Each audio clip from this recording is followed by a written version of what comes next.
way! Disney finally dropped the first real trailer for their upcoming film, Encanto, and I am so excited. I mean, I made my first video about this film back in January, and I've been looking forward to getting some more information ever since. So let's just jump right into it, guys. My name is Martin Riise, and today we're breaking down the trailer for Disney's Encanto. Alright, so one of the few things that we've known for a while about this film is that the house in which our main characters live is going to play a big role in the story. We know that the house is what has blessed every member of the Madrigal family, with one key exception of course, with their magic abilities, or their gifts as they say in the trailer. But in this trailer we really get to see just how magical this house is. With shutters and doors doing percussion, coffee making tiles, and a staircase that turns into a slide, Casa Madrigal is kind of putting the moving staircases at Hogwarts to shame. The house almost seems to be alive. And I think that might be an important part of this film's story, but let's circle back to that later. But first, the trailer introduces us to the Madrigal family, and we get an idea of what each family member's magic powers are. There's obviously super strength, the ability to talk to animals, shape-shifting, and then I guess plant bending, the ability to make flowers blossom? I don't know, but it definitely looks cool. But after seeing all these amazing abilities in action, we are finally introduced to our main character, Mirabel. And I just love her. Voiced by Stephanie Beatrice, Mirabel definitely isn't your typical Disney princess. Well, first of all, she isn't a princess, so there's that. But also, she just doesn't look like any of Disney's previous heroines. She's not this beautiful Barbie doll. She's got curly hair and a more round face, and of course a pair of glasses that take up half her face. I feel like every time Disney's tried to make a relatable heroine in the past, they've ultimately all ended up being pretty. And that's not to say that Mirabel isn't pretty. She just seems much more real. I mean, I think a lot of people look at characters like Belle or Ariel and think to themselves that they want to look like those characters. But I think a lot more people are going to be able to recognize themselves in Mirabel. Mirabel looks like a nerd.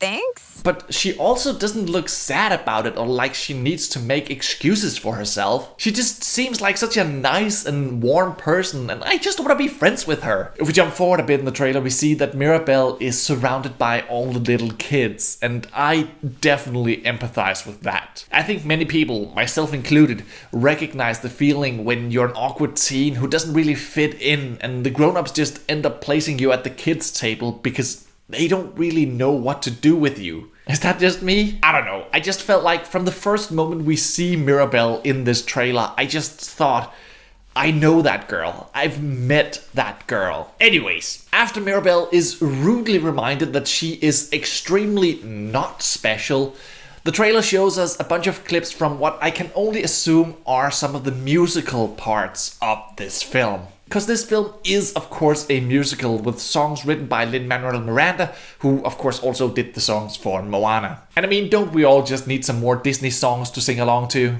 Now, the last couple of clips in the trailer I want to go a bit more in depth with. This clip is one that I have a sneaking suspicion might be important. It might not seem that special, but I actually think that this is one of the few shots in the trailer that give us a little bit of the film's conflict. You see, while the expression on the characters' faces might be seen as one of awe and amazement, I actually think that there's a bit of fear in there. I think this is a shot of when everything is about to go bad. All of this party planning that we see in this trailer, I think that's all gonna be in the first 10-15 minutes of the film. And then at the party, just like in Frozen, I think something's gonna happen that'll turn the whole world upside down. And I think it has something to do with that candle that the lady is holding. Why? I don't really know, but if we look at the new poster for the film, we can see the candle in the bottom left corner as well as on the door.